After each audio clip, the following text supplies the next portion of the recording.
Hello dear viewers, welcome back to my YouTube channel. दोस्तों, आज हम मैथ के कुछ ऐसे क्वेश्चंस करने वाले हैं जो आपके एग्जाम के पॉइंट ऑफ व्यू से बहुत ही इंपॉर्टेंट। दोस्तों, वीडियो में आगे बढ़ने से पहले अगर आप हमारे चैनल पे नए हैं तो चैनल को सब्सक्राइब कर लीजिए। वीडियो को बिना स्किप किए दोस्तों अंत तक देखिए।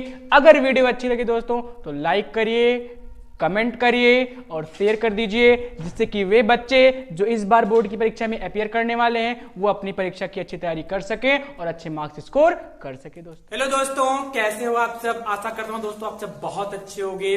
चलिए स्टार्ट करते हैं दोस्तों। हमारे इस सीरीज के इस वीडियो का पहला प्रश्न है।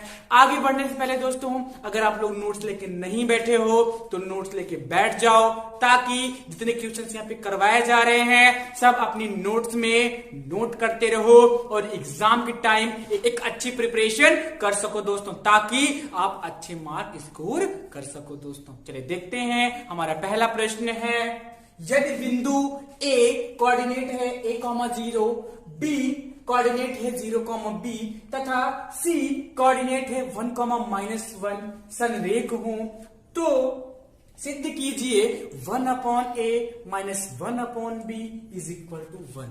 क्वेश्चन ने क्या कहा है दोस्तों कि कोई 3 पॉइंट है, कोई 3 बिंदु हैं ए बी सी, जिनके कोऑर्डिनेट है दोस्तों a,0, 0,b, 1,-1।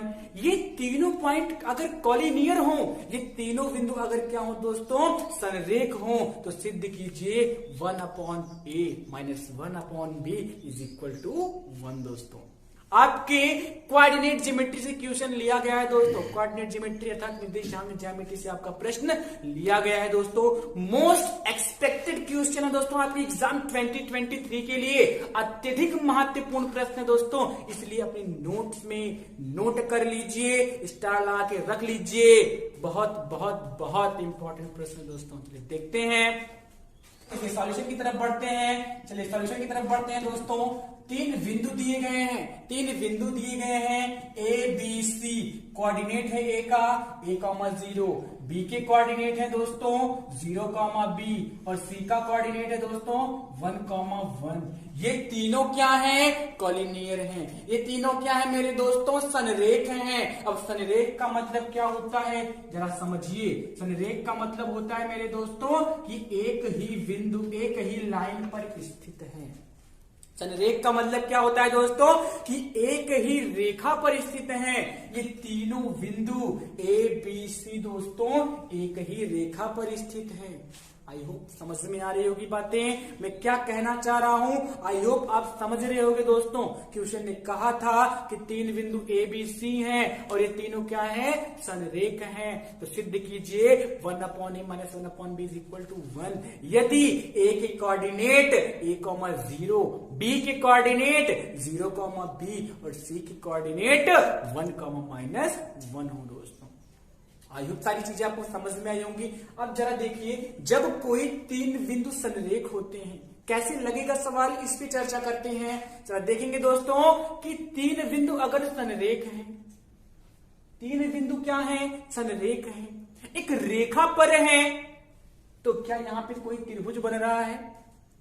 जी नहीं, कोई त्रिभुज नहीं बन रहा है। अगर इन तीनों पॉइंट्स को हम एक ट्रायंगल के वर्टेक्स मान लें, इस तीनों पॉइंट को हम एक ट्रायंगल के वर्टेक्स मान ले दोस्तों, तो उस ट्रायंगल का एरिया क्या हो जाएगा? क्या हो जाएगा? 0 हो जाएगा। भाई 3 बिंदु संरेख हैं, अगर इन तीनों को हम मान ले कि ये तीनों किसी ट्रायंगल के वर्टेक्स है, किसी त्रिभुज के शीर्ष हैं भाई, तो त्रिभुज बन ही नहीं रहा है। तो त्रिभुज जब नहीं बनेगा तो क्षेत्रफल क्या हो जाएगा? 0 हो जाएगा भाई।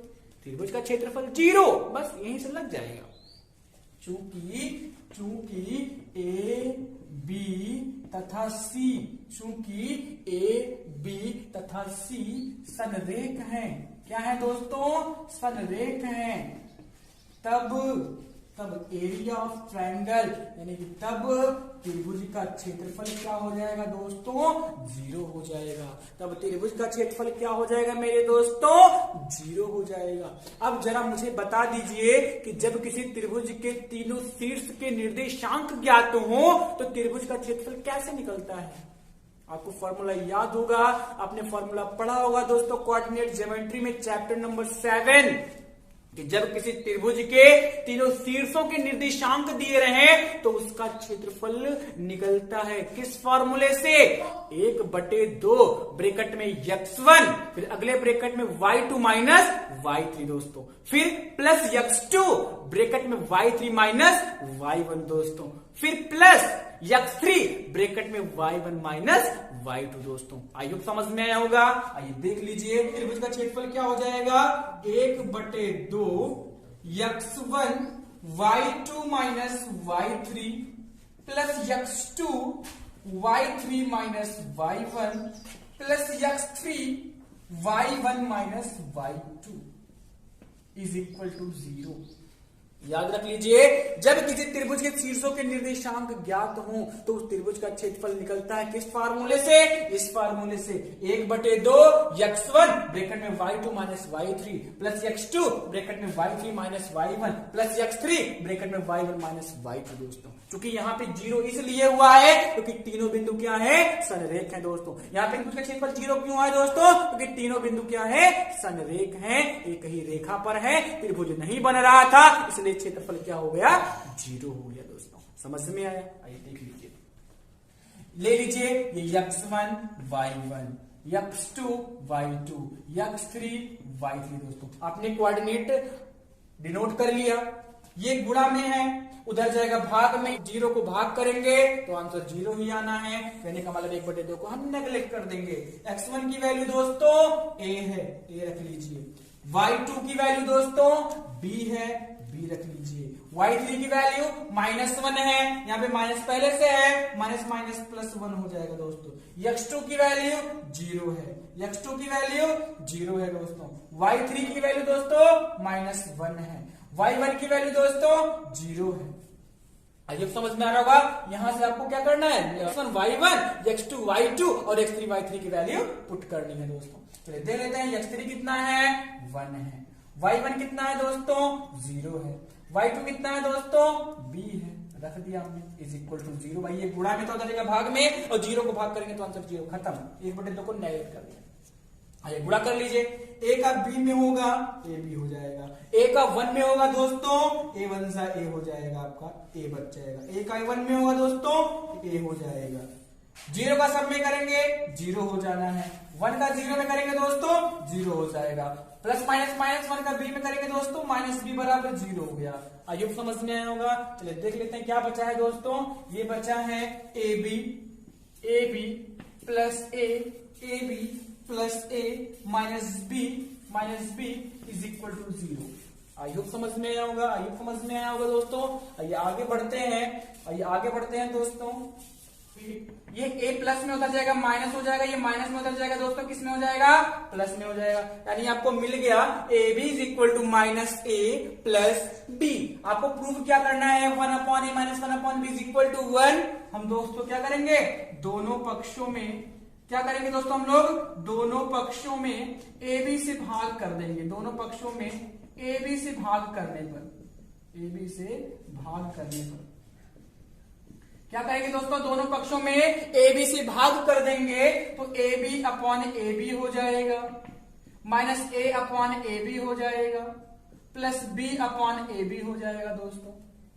ab से ab कैंसिल, 1 बच जाएगा, a से a कैंसिल, 1/b, b से b कैंसिल, 1/a दोस्तों। यानी 1 is equal to -1/b plus 1/a, या इसको हम लिख सकते हैं 1/a minus 1/b is equal to 1। यही आपको क्या करना था दोस्तों, प्रूव करना था, यही आपको क्या करना था दोस्तों, प्रूव करना था। आई होप समझ में आया होगा, नोट कर लीजिए दोस्तों। आई होप दोस्तों आपको पहला प्रश्न समझ में आया होगा। चलिए देखते हैं दोस्तों, हमारा दूसरा प्रश्न है, एक मंदिर की ऊंचाई 15 मीटर है, मंदिर के शीर्ष से सड़क के दूसरी ओर बने भवन के शीर्ष का उन्नयन कोण 30 डिग्री तथा भवन के पाद का अवनमन कोण 45 डिग्री है। सिद्ध कीजिए कि भवन की ऊंचाई 5 ब्रैकेट में 3 प्लस √3 मीटर है। क्वेश्चन ने क्या कहा है दोस्तों, क्वेश्चन ने कहा है कि एक मंदिर है दोस्तों जिसकी ऊंचाई कितनी है, 15 मीटर है। एक मंदिर है जिसकी ऊंचाई कितनी है दोस्तों, 15 मीटर है। सड़क के दूसरी ओर इस मंदिर के शीर्ष से दोस्तों सड़क के दूसरी ओर बने एक भवन के शीर्ष का उन्नयन कोण कितना है दोस्तों? 30 डिग्री है। तथा मंदिर के शीर्ष से भवन के पाद का अवनमन कोण कितना है दोस्तों? 45 डिग्री है। आपको प्रूव करना है कि जो मंदिर की ऊंचाई होगी वो कितनी होगी? 5 ब्रैकेट में 3 प्लस √3 मीटर होगी दोस्तों। आई होप क्वेश्चन समझ में आया होगा। चलिए दोस्तों इसके सॉल्यूशन की तरफ बढ़ते हैं। आइए दोस्तों इसको हल करते हैं। क्या दिया गया है आपको? मंदिर की ऊंचाई। आपको क्या दिया गया है दोस्तों? मंदिर की ऊंचाई दिया गया है। लिखेंगे माना सीडी एक मंदिर है। माना सीडी एक मंदिर है दोस्तों। माना सीडी एक मंदिर है जिसकी ऊंचाई कितनी दी गई है दोस्तों? कितनी दी गई है? 15 मीटर। कितनी दी गई है? 15 मीटर दी गई है दोस्तों। माना सीडी एक मंदिर है जिसकी ऊंचाई 15 मीटर है। हमने लिख दिया दोस्तों। देखिए दोस्तों मैंने फिगर बना लिया है। माना कि सीडी एक मंदिर है जिसकी ऊंचाई कितनी दी गई है दोस्तों? 15 मीटर। सड़क के दूसरी ओर एक भवन है। माना भवन क्या है दोस्तों? ए बी है। माना भवन क्या है दोस्तों? ए बी है। मंदिर के शीर्ष से भवन के शीर्ष का उन्नयन कोण कितना है दोस्तों? 30 डिग्री है। मंदिर के शीर्ष से भवन के पाद का अवनमन कोण कितना है? 45 डिग्री है। मैं आपको उन्नयन और अवनमन कोण समझा देता हूं, अच्छे समझिएगा। यानी जब कोई व्यक्ति मान लीजिए दोस्तों खड़ा है, यहाँ पे कोई व्यक्ति है, जब यह किसी ऊपर स्थित वस्तु को देखता है, ऊपर कहां दोस्तों? क्षैतिज रेखा से ऊपर। क्षैतिज रेखा से ऊपर। अब क्षैतिज रेखा क्या होती है दोस्तों? ये पृथ्वी है, तो पृथ्वी तल के समांतर जाने वाली रेखा क्षैतिज रेखा कहलाती है दोस्तों। पृथ्वी तल के समांतर जाने वाली रेखा क्षैतिज रेखा कहलाती है। अब कोई वस्तु दोस्तों कहां स्थित है? क्षैतिज रेखा से ऊपर। कोई वस्तु कहां स्थित है दोस्तों? क्षैतिज रेखा से ऊपर स्थित है। तो दृष्टि रेखा तथा क्षैतिज रेखा के मध्य बनने वाला कोण उन्नयन कोण होता है दोस्तों। दृष्टि रेखा, वस्तु कहां स्थित है? ऊपर। तो व्यक्ति क्या करेगा? वस्तु को देखने के लिए अपनी आंख को ऊपर उठाएगा क्षैतिज रेखा से। क्षैतिज रेखा से अपनी आंख को क्या करेगा? ऊपर उठाएगा। तो क्षैतिज रेखा और दृष्टि रेखा के मध्य बनने वाला कोण कौन सा कोण होगा दोस्तों? उन्नयन कोण होगा। कौन सा कोण होगा दोस्तों? उन्नयन कोण होगा। अब वही वस्तु अगर नीचे स्थित है मान लीजिए, तो व्यक्ति क्या करेगा? अपनी आंख को नीचे झुकाएगा, अपनी आंख को क्षैतिज रेखा से नीचे की ओर झुकाएगा। तब दृष्टि रेखा और क्षैतिज रेखा के मध्य बनने वाला कोण दोस्तों क्या होता है? अवनमन कोण होता है। क्या होता है मेरे दोस्तों? अवनमन कोण होता है। ऐसे देख लीजिए, जब मंदिर के शीर्ष से भवन के पाद को देखा जाता है, भाई नीचे की ओर देखेगा तो अवनमन कोण कितना है दोस्तों? 45 डिग्री। शीर्ष को देखेगा, उन्नयन कोण कितना है दोस्तों? 30 डिग्री है। आई होप क्वेश्चन समझ में आया होगा दोस्तों। आई होप क्वेश्चन समझ में आया होगा। ये आगे बढ़ देते हैं। माना सीडी एक मंदिर है जिसकी ऊंचाई कितनी है दोस्तों? 15 मीटर है। माना सीडी एक मंदिर है जिसकी ऊंचाई 15 मीटर है दोस्तों। आगे लिखेंगे माना ए बी एक भवन है। माना ए बी एक भवन है। माना ए बी एक भवन है जिसके शीर्ष का मंदिर के शीर्ष से उन्नयन कोण, यह सब आपको पहले से दिया गया, सब आपको पहले से दिया। उन्नयन कोण 30 अंश है। उन्नयन कोण कितना है दोस्तों? 30 अंश। ये सारी चीजें आपको पहले से दी गई है। उन्नयन कोण कितना है? 30 अंश है। तथा पाद का अवनमन कोण, ये हिंदी कमेंट आपको देना होगा मेरे दोस्तों। पाद का अवनमन कोण कितना है? 45 अंश है। कितना है दोस्तों? 45 अंश है। इतना आपको हिंदी कमेंट दे देना है। अब आपको प्रूव क्या करना है कि जो भवन ए बी है इसकी ऊंचाई 5 ब्रैकेट में 3 प्लस √3 मीटर होगी दोस्तों। आई होप समझ में आया होगा। अब देखिए दोस्तों, हमने क्या किया? डी से क्या कर दिया? एक लाइन खींच दिया, सीधी जाने वाली क्षैतिज रेखा हमने खींच दिया। तो मान लिया ए बी को कहां पे आ रही है? ई पे। मैंने दोस्तों हमने डी एक रेखा खींच दिया जो ए बी पर क्या है? लंब है। क्षैतिज रेखा है, डी ए बी पर क्या है? लंब है दोस्तों। अब हमें क्या करेंगे? देखिए, अब आप देख सकते हो कि सी डी ई ए दिख रहा है आपको? सी डी ई ए क्या है? एक प्रकार से आयत है। जब हमने डी खींचा तो हमने देखा कि सी डी ई ए क्या है? एक आयत है। अब आयत क्या हमने सामने पूछा क्या होती है दोस्तों? बराबर होती है। तो सी डी किसके बराबर होगा? ई के बराबर होगा। सी डी किसके बराबर होगा दोस्तों? ई के बराबर होगा। ये 15 मीटर है, तो ये भी कितना हो गया दोस्तों? ये भी कितना हो? ये भी 15 हो जाएगा। ये भी कितना हो जाएगा मेरे दोस्तों? ये भी 15 मीटर हो जाएगा। कितना हो जाएगा? 15 मीटर हो जाएगा। अब किसी तरीके से बी पता चल जाए तो हम क्या करेंगे? इस 15 में बी को जोड़ देंगे, आपको भवन की ऊंचाई मिल जाएगी बड़े आराम से। समझ में आ रहा है ना दोस्तों? लिखेंगे आगे, लेंगे दोस्तों DE perpendicular A B, DE लंब है किस पर, ए बी पर, अतः सी डी ई ए एक आयत है।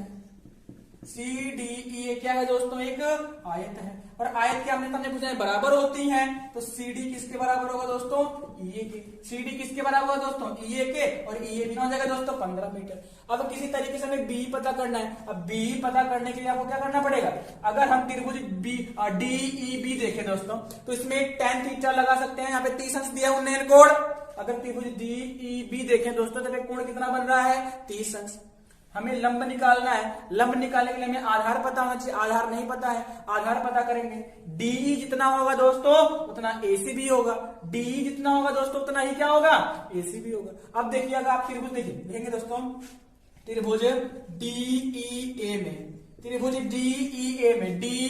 ए में दोस्तों कोण के सामने की भुजा लंब होती है मेरे दोस्तों, कोण के सामने की भुजा लंब होती है, tan 45 लिख दिए। आधार निकालते हैं, चलिए। अब भाई डीई क्या है, संलग्न भुजा, कोण से संलग्न भुजा आधार होती है, तो इस 45 अंश के कोण के लिए डी क्या है दोस्तों, आधार है। तो त्रिभुज डीईए में tan 45 बराबर लंब बटे आधार। लंब क्या है दोस्तों, ई ए है, आधार क्या है दोस्तों, डी है। tan 45 की वैल्यू 1 हो गई। ई ए कितना है दोस्तों, 15 है। डी कितना है, कुछ नहीं पता, वही निकालना है। तो डी भाग में करेंगे दोस्तों, गुणा में हो जाएगा। डीई बराबर 15 मीटर, यानी दोनों के बीच की दूरी, मंदिर और भवन के बीच की दूरी दोस्तों कितनी है, 15 मीटर है। मंदिर और भवन के बीच की दूरी कितनी है दोस्तों, 15 मीटर। आई होप समझ में आया होगा। मंदिर और भवन के बीच की दूरी कितनी है दोस्तों, 15 मीटर है। अब आ जाइए दोस्तों, लिखेंगे अब त्रिभुज डीईबी में दोस्तों, डीईबी में हम बी पता करेंगे। इसमें tan 30 हो रहा है, tan 30 इज इक्वल टू लंब क्या है दोस्तों, बी है। याद रख लीजिए दोस्तों, कोण के सामने की भुजा लंब होती है, कोण के सामने की भुजा लंब होती है। हमें लंब पता करना है। डी आधार क्या है दोस्तों, डी है, आधार क्या है दोस्तों, डी है। tan 30 की वैल्यू आपने याद किया होगा, 1/√3 दोस्तों। बी कितना है नहीं पता है, डी कितना है दोस्तों 15, अभी तो हमने पता किया 15। अब बी बराबर क्या हो जाएगा मेरे दोस्तों, 15/√3। भाई ये भाग में जरा के गुणा में हो जाएगा, 15 कम 15, यानी बी कितना हो गया दोस्तों 15/√3 मीटर। बी कितना हो गया दोस्तों 15/√3 मीटर। बट आपको क्या फाइंड करना है, भवन की ऊंचाई। आपको क्या फाइंड करना है दोस्तों, भवन की ऊंचाई फाइंड करना है। लिखेंगे अतः भवन की ऊंचाई दोस्तों क्या हो जाएगा, AE प्लस BE। भाई AE प्लस BE करेंगे तभी तो आपका होगा, तभी तो आपकी भवन की ऊंचाई निकलेगी। AE कितना है दोस्तों 15 है, B कितना है दोस्तों 15/√3 है। ये देख सकते हो आप, B कितना है 15/√3 आया है। आगे बढ़ लेते हैं, 15 कॉमन है दोस्तों, 1 + 1/√3 हो जाएगा। भाई 15 कॉमन करेंगे, 1 + 1/√3 हो जाएगा दोस्तों। 1 प्लस क्रॉस मल्टीप्लाई, ये हो गया √3 + 1/√3, यही तो होगा। अभी √3 का 1 में मल्टीप्लाई करेंगे तो √3 + 1/√3 हो जाएगा दोस्तों। ये आगे बढ़ने क्रॉस मल्टीप्लाई करा दिया, √3 अपरिमेय संख्या है नीचे, परिमेयीकरण करा देंगे दोस्तों, तब ये क्या हो जाएगा, परिमेयीकरण करा देंगे दोस्तों। अब ये क्या हो जाएगा, √3 का अंतर क्या करेंगे दोस्तों, √3 का 3 में होगा 3 हो जाएगा, √3 का 1 में होगा √3 हो जाएगा, और नीचे √3 केवल 3 बचेगा, 3 × 1 = 3, 3 × 5 = 15 दोस्तों, यानी कि 5 ब्रैकेट में 3 + √3 मीटर। आपको ये प्रूव करना था दोस्तों, यानी कि अतः उस भवन की ऊंचाई 5 ब्रैकेट में 3 + √3 मीटर है दोस्तों। आई होप क्वेश्चन समझ में आया होगा, नोट कर लीजिए दोस्तों। आई होप दोस्तों आपको पहला और दूसरा प्रश्न समझ में आया होगा। चलिए देखते हैं दोस्तों, हमारा तीसरा प्रश्न है, समीकरण 2x/x - 4 + 2x - 5/x - 3 = 25/3, x is not equal to 3 और 4 को हल करके द्विघात समीकरण प्राप्त कीजिए, मूलों की प्रकृति बताइए तथा सूत्र का प्रयोग करके हल करिए। दोस्तों क्वाड्रेटिक इक्वेशन अर्थात द्विघात समीकरण पे आपका प्रश्न लिया गया है। बहुत ही महत्वपूर्ण प्रश्न है दोस्तों, अपनी नोट्स में इसको नोट कर लीजिए, स्टार लगा के रख लीजिए दोस्तों। बहुत ही महत्वपूर्ण प्रश्न है, 6 नंबर में आता है मेरे दोस्तों। एक बार क्वेश्चन फिर सुनिए दोस्तों और समझिए क्वेश्चन ने क्या कहा है कि कोई समीकरण दिया गया है दोस्तों 2x upon x minus 4 plus 2x minus 5 upon x minus 3 is equal to 25 upon 3 है दोस्तों। इसको हल करके सबसे पहले इसको द्विघात समीकरण में बनाना है आपको। हाँ, याद रहे x का मान 3 और 4 नहीं आना चाहिए, क्योंकि क्वेश्चन ने कहा है x is not equal to 3 और 4। x is not equal to 3 और 4 दोस्तों, x का मान 3 और 4 नहीं आना चाहिए। इसको द्विघात समीकरण में बनाइए, मूलों की प्रकृति बताइए और इसको सूत्र का प्रयोग करके, द्विघाती सूत्र का प्रयोग करके दोस्तों हल करिए। हल करने का मतलब आपको x का मान ज्ञात करना है कि x के ऐसे कौन से दो मान होंगे जो इसको संतुष्ट करेंगे दोस्तों। क्योंकि द्विघात समीकरण है इसलिए x के 2 मान निकलेंगे मेरे दोस्तों, x के 2 मान निकलेंगे जो इस समीकरण को क्या करेंगे, संतुष्ट करेंगे दोस्तों। हाँ, लेकिन वो मान 3 और 4 नहीं होनी चाहिए दोस्तों। आई होप क्वेश्चन समझ में आ गया होगा दोस्तों। आइए इसके सॉल्यूशन की तरफ चलते हैं दोस्तों, इसको हल करते हैं। सबसे पहले दोस्तों समीकरण क्या दिया गया है, समीकरण पे नजर डालेंगे दोस्तों। समीकरण है आपका 2x upon x minus 4, 2x upon x minus 4 plus 2x minus 5 upon x minus 3 is equal to 25 upon 3 दिया गया दोस्तों। ये आपका इक्वेशन दिया गया है। चलिए हम इसको हल करेंगे दोस्तों। यहाँ पे फ्रैक्शन है, क्रॉस मल्टीप्लाई करेंगे। 2x का x माइनस 3 में होगा, 2x का दोस्तों x माइनस 3 में होगा, x माइनस 4 का किस में होगा दोस्तों, 2x माइनस 5 में होगा। ध्यान दीजिएगा, डिनोमिनेटर का न्यूमरेटर में, डिनोमिनेटर का न्यूमरेटर में और डिनोमिनेटर का डिनोमिनेटर में दोस्तों ये होता है क्रॉस मल्टीप्लाई। 2x का हमने इसमें कर दिया x माइनस 3 में, 2x माइनस 5 का हो रहा है x माइनस 4 में दोस्तों, ये हो गया। और नीचे डिनोमिनेटर का डिनोमिनेटर में x minus 4 into x minus 3 हो गया आपका, ये 25 अपॉन 3 हो गया दोस्तों। आइए और आगे हल करते हैं दोस्तों। ये क्या हो जाएगा, 2x का x में होगा दोस्तों, अंदर गुणा करेंगे 2x का तो 2x स्क्वायर हो गया दोस्तों, 2x स्क्वायर हो गया। 2x का x में भाई 2x स्क्वायर, 2x का माइनस 3 में 2 3 जा 6x हो जाएगा दोस्तों, 2 3 जा 6x दोस्तों। अब आगे बढ़ लेंगे, 2x का x में 2x स्क्वायर, 2x का माइनस 4 में plus minus minus plus minus minus दोस्तों, 2x इंटू 4 क्या हो जाएगा, 8x हो जाएगा।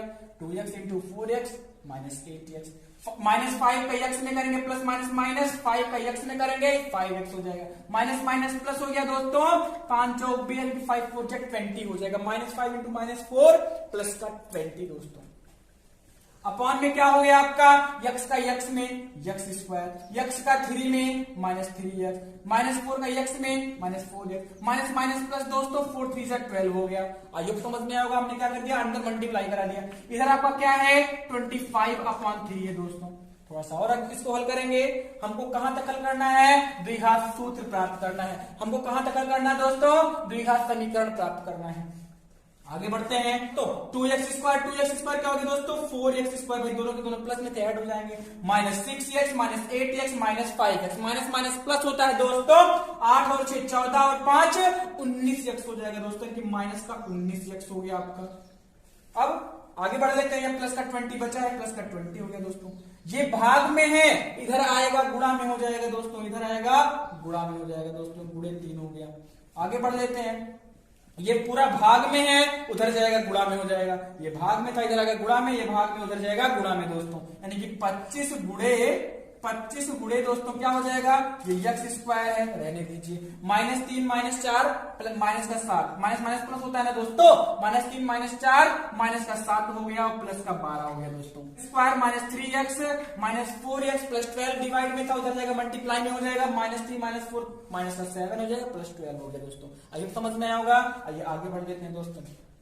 3 का 4 में मल्टीप्लाई करेंगे, 3 4 जा 12x स्क्वायर, 3 का 19 में करेंगे प्लस माइनस माइनस दोस्तों, 19 या 57 57x हो गया। प्लस प्लस प्लस होता है, 20 का 60 हो गया दोस्तों। लेफ्ट हैंड में 12x square minus 57x plus 60 हो गया दोस्तों। याद रखिए, बहुत अच्छे से समझिए, बहुत इंपॉर्टेंट प्रश्न दोस्तों, आपके एग्जाम 2023 के लिए बहुत ही महत्वपूर्ण है दोस्तों। अपनी नोट कॉपी में, अपनी नोट्स में नोट कर लीजिए दोस्तों। इधर देखिए क्या हो जाएगा, 25 का एक्स स्क्वायर में करेंगे दोस्तों, 25 एक्स स्क्वायर हो गया राइट हैंड साइड में। 25 का 7 में करेंगे दोस्तों, 25 सत्ते 175 एक्स हो जाएगा, प्लस माइनस माइनस। 25 का 12 में करेंगे दोस्तों, 300 हो जाएगा भाई, 12 पंचे 60, 12 24 36, 300 हो गया। अब देखिए लेफ्ट हैंड में क्या मिल गया आपको, 12 x square minus 57 x plus का 60। राइट हैंड में क्या मिल गया, 25 x square minus 175 x plus का 300। इन सबको उधर लेके चले जाएंगे तो क्या हो जाएगा दोस्तों, इधर बचेगा 0, क्या बचेगा, 0 बचेगा। 25 x square minus 175 x plus का 300 यानी 300। ये प्लस में उधर जाएगा माइनस में दोस्तों, ये माइनस में उधर जाएगा प्लस में हो जाएगा दोस्तों, ये प्लस का 57 एक्स हो गया, ये प्लस में उधर जाएगा माइनस में हो जाएगा दोस्तों। हमने इन सबको क्या कर दिया, राइट हैंड साइड में ट्रांसफर कर दिया, सबको क्या कर दिया दोस्तों, राइट हैंड साइड में ट्रांसफर कर दिया। आइए आगे बढ़ लेते हैं। 25 x square minus 12 x square क्या हो जाएगा, 25 में से 12 जाएगा दोस्तों, 13 एक्स स्क्वायर हो जाएगा, 13 एक्स स्क्वायर हो गया दोस्तों। आगे बढ़ लेते हैं। 175 एक्स माइनस का 57 एक्स प्लस का, प्लस माइनस माइनस होता है दोस्तों, घटाएंगे भाई, प्लस माइनस माइनस घटेगा दोस्तों। माइनस 175 प्लस 57 दोस्तों, माइनस का 118 एक्स हो जाएगा, प्लस 300 माइनस 60 दोस्तों, कितना बचेगा, 240 प्लस का 240। ये आपको हो गया द्विघात समीकरण, ये आपका हो गया दोस्तों द्विघात समीकरण हो गया। 13 x square minus 118 x plus का 240 is equal to 0। 13 x square minus 118 x plus 240 is equal to 0। ये हो गया दोस्तों आपका द्विघात समीकरण। आपसे कहा था कि द्विघात समीकरण प्राप्त कीजिए, आपका द्विघात समीकरण क्या मिल गया मेरे दोस्तों, 13 x square minus 118 x plus का 240 इज इक्वल टू 0। ये हो गया दोस्तों आपका द्विघात समीकरण। अगला स्टेप क्या है, मूलों की प्रकृति बताइए। मूलों की प्रकृति बताइए दोस्तों, मूलों की प्रकृति क्या होता है, इसको मैं 2-3 वीडियो में अपने बता चुका हूं दोस्तों, मैं डिस्क्रिप्शन में लिंक डाल दूंगा, उसको अच्छे से समझ लीजिएगा, लेकिन मैं इसमें कुछ जरूर रिवाइज करवाऊंगा दोस्तों। आपको याद होगा दोस्तों श्रीधराचार्य जी का सूत्र, x बराबर minus B plus minus under root B square minus 4ac upon 2a। याद होगा आपको, x is equal to minus B plus minus under root B square minus 4ac upon 2a। दोस्तों ये जो बी स्क्वायर माइनस 4ac है ना, B square minus 4ac है ना दोस्तों, ये समीकरण का विविक्तकर कहलाता है, डिस्क्रिमिनेंट कहलाता है। क्या कहलाता है मेरे दोस्तों, विविक्तकर कहलाता है, डिस्क्रिमिनेंट कहलाता है दोस्तों। और किसी भी द्विघात समीकरण के मूलों की प्रकृति इसी विविक्तकर पे डिपेंड करती है। किसी भी द्विघात समीकरण के मूलों की प्रकृति मेरे दोस्तों इसी विविक्तकर पे डिपेंड करती है। कैसे डिपेंड करती है कि B square minus 4ac solve करने पर, याद रख लीजिए दिमाग में कि द्विघात समीकरण का व्यापक रूप ax square plus bx plus c बराबर 0 होता है दोस्तों। ax square plus bx plus c बराबर 0 होता है दोस्तों। विविक्तकर निकालने पर B square minus 4ac solve करने पर दोस्तों, अगर विविक्तकर का मान 0 से बड़ा या फिर 0 के बराबर आ जाए, 0 से बड़ा या 0 के बराबर आ जाए दोस्तों, तो जो मूल होते हैं वो वास्तविक होते हैं। मूल क्या होते हैं दोस्तों, वास्तविक होते हैं। विविक्तकर का मान 0 से बड़ा आ जाए या बराबर आ जाए तो मूल वास्तविक होते हैं दोस्तों। अगर केवल बड़ा आया है तो वास्तविक के साथ साथ क्या होंगे, दोनों बराबर नहीं होंगे दोस्तों, असमान होंगे, दोनों बराबर नहीं होंगे दोस्तों। अगर विविक्तकर 0 के बराबर आ गया तो मूल वास्तविक होने के साथ साथ क्या होंगे, समान होंगे दोस्तों। मूल वास्तविक होने के साथ साथ क्या होंगे मेरे दोस्तों, समान होंगे। लेकिन अगर डी का मान छोटा आ गया तो मूल क्या हो जाएंगे दोस्तों, काल्पनिक हो जाएंगे। मूल क्या हो जाएंगे मेरे दोस्तों, काल्पनिक हो जाएंगे। मूल क्या हो जाएंगे मेरे दोस्तों, काल्पनिक हो जाएंगे। यही प्रकृति आपको बतानी है। द्विघात समीकरण 13 x square minus 118 x plus 240 का आपको क्या करना है, मूलों की प्रकृति बतानी है दोस्तों। इस समीकरण के मूलों की प्रकृति बतानी है दोस्तों, यानी आपको विविक्तकर पता करना है। क्या पता करना है मेरे दोस्तों, विविक्तकर पता करना है और बताना है कि विविक्तकर का मान कैसा है। विविक्तकर का मान कैसा है तो मूल वास्तविक होंगे, काल्पनिक होंगे, समान होंगे या असमान होंगे दोस्तों। एक बार फिर रिवाइज कर लीजिए, जो श्रीधराचार्य जी का सूत्र है दोस्तों, x is equal to minus B plus minus under root B square minus 4ac upon 2a।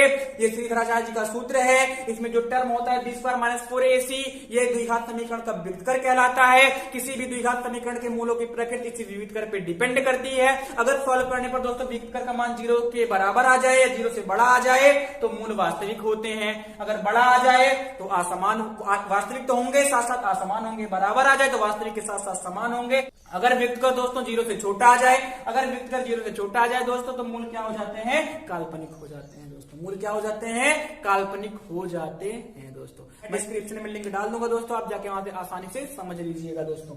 ये आगे बढ़ते हैं दोस्तों। तो जो आपको समीकरण ये मिला है 13x square minus 118x plus 240 is equal to 0, इसके मूलों की आपको प्रकृति बतानी है दोस्तों, इसके मूलों की प्रकृति बतानी है दोस्तों। अतः d is equal to B square minus 4ac दोस्तों, इस समीकरण के मूल की आपको प्रकृति बतानी है, द्विघात समीकरण के मूल की प्रकृति बतानी है दोस्तों। यहाँ पे अगर अब देखा जाए तो b कितना है मेरे दोस्तों, माइनस 118।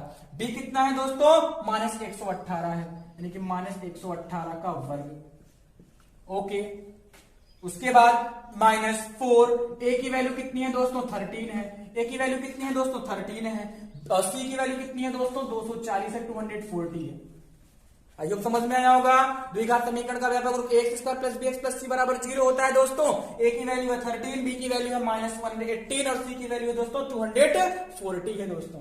आगे बढ़ लेते हैं, पुट कर दिया हमने वैल्यू 118 का वर्ग दोस्तों, 118 का वर्ग। माइनस का वर्ग क्या होता है, प्लस होता है। माइनस का वर्ग क्या होता है दोस्तों, प्लस होता है। 118 का वर्ग करेंगे, 118 का वर्ग दोस्तों कितना हो जाएगा, देखिए जरा ध्यान से, इसको करेंगे 100 गुणे 136 और 18 का स्क्वायर 324 होता है दोस्तों 13924, 13,924। 118 का वर्ग कितना हो जाएगा दोस्तों, 13,924। कितना हो जाएगा दोस्तों, 13,924।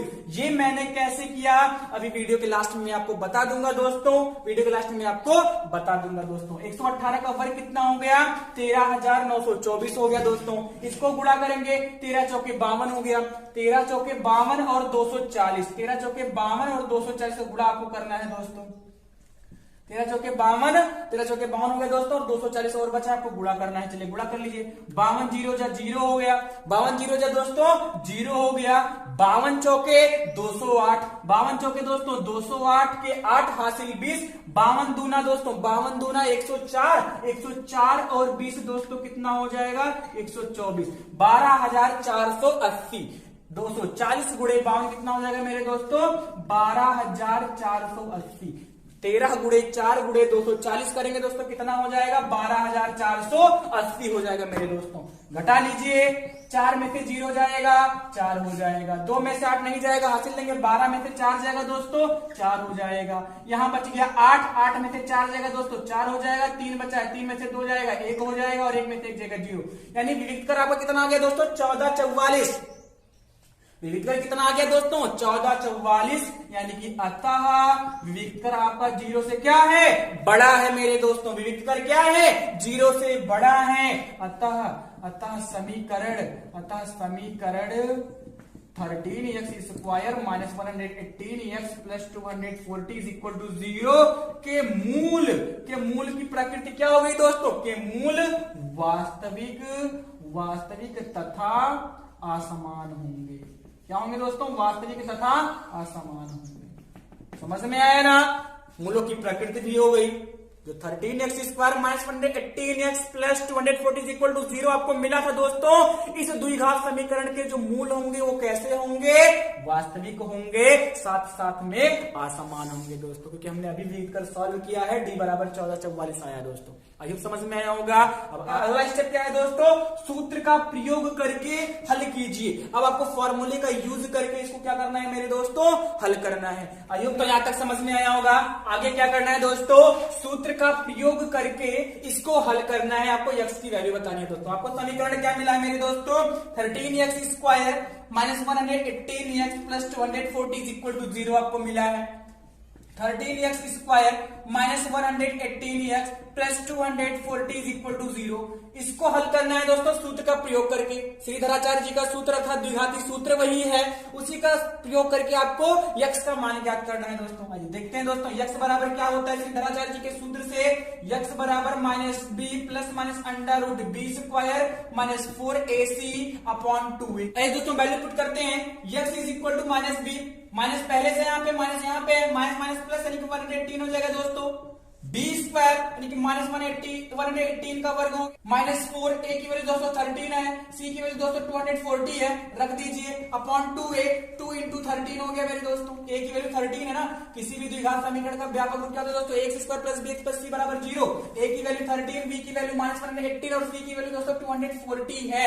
ये आगे सॉल्व करते हैं दोस्तों। x इज इक्वल टू 118 हो गया आपका, प्लस माइनस अंडर 118 का स्क्वायर कितना होता है दोस्तों, माइनस का स्क्वायर प्लस 118 का स्क्वायर दोस्तों 13,924 13,924 होता है दोस्तों, माइनस 13 4 जा 52 का दोस्तों 240 में करेंगे दोस्तों कितना हो जाएगा, 12,480 हो जाएगा। कितना हो जाएगा, 12,480 हो जाएगा मेरे दोस्तों। और नीचे क्या बचेगा दोस्तों, 13 2 जा 26 हो जाएगा मेरे दोस्तों।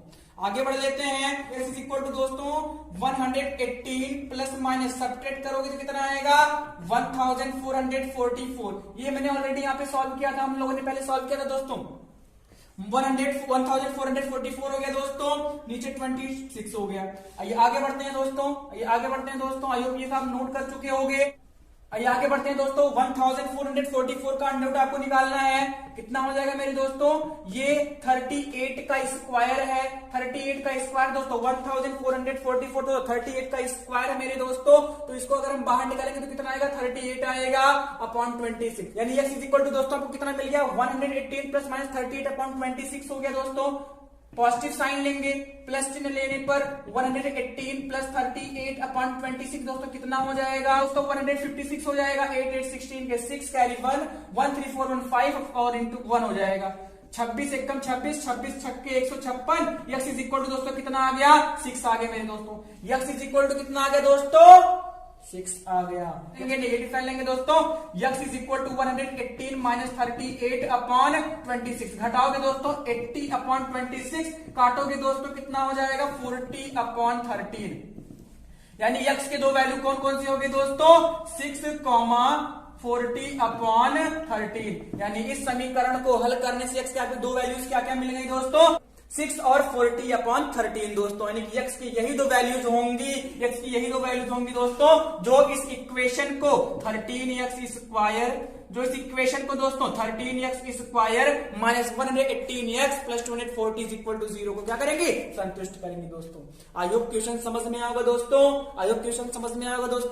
नोट कर लीजिए मेरे दोस्तों। आई होप आप सब नोट कर लिए होंगे दोस्तों। मैंने अभी आपसे कहा था कि मैं आपको 118 का वर्क करके बताऊंगा। मैं आपको अभी 118 का वर्क करके बताऊंगा कि हमने कैसे 13,924 किया था। ये दोस्तों 118 का स्क्वायर करते हैं दोस्तों। 118 का स्क्वायर करेंगे दोस्तों। अब ये किसके एस्टिमेट में है, किसके नजदीक है दोस्तों, 100 के या 200 के। आप कहोगे सर 100 के नजदीक है, कितना घटाना पड़ेगा, 18, तभी तो 100 होगा। 18 घटाएंगे तो 100 हो जाएगा मेरे दोस्तों। अब जितना घटाएंगे तो उतना जोड़ेंगे, बैलेंस करने के लिए जितना घटाएंगे मेरे दोस्तों उतना ही जोड़ेंगे ताकि बैलेंस हो जाए। 18 घटाए तो 100 हो गया था, अब उतना ही जोड़ेंगे बैलेंस करने के लिए। 118 और 18 कितना हो गया मेरे दोस्तों, 136 हो जाएगा। 118 और 18 कितना हो जाएगा, 136 हो जाएगा। कॉलम खींच देंगे, एक लाइन खींच देंगे दोस्तों, यहाँ पे एक लाइन खींच देंगे दोस्तों। 18 का स्क्वायर कितना होता है, 324। 18 का स्क्वायर कितना होता है मेरे दोस्तों, 324, और इसके नीचे अपन 100 कर देंगे। ये 2 0 कैंसिल हो जाएगा। यहाँ पे क्या हो गया, 136, यहाँ पे 324। अब ये आगे क्या कर देना, इसको ऐड कर देना है। आगे क्या कर देना, ऐड कर देना। 3 और 6 और 3 कितना हो गया दोस्तों, 9 हो गया। 13,924 हो गया दोस्तों। आई होप आपको समझ में आया होगा दोस्तों, कर लीजिए दोस्तों। अगर वीडियो अच्छी लगे तो लाइक कर दीजिए, कमेंट कर दीजिए, शेयर कर दीजिए दोस्तों, ताकि और बच्चे जो इस बार बोर्ड की परीक्षा में अपियर करने वाले वो इसका लाभ ले सके दोस्तों। Thank you very much.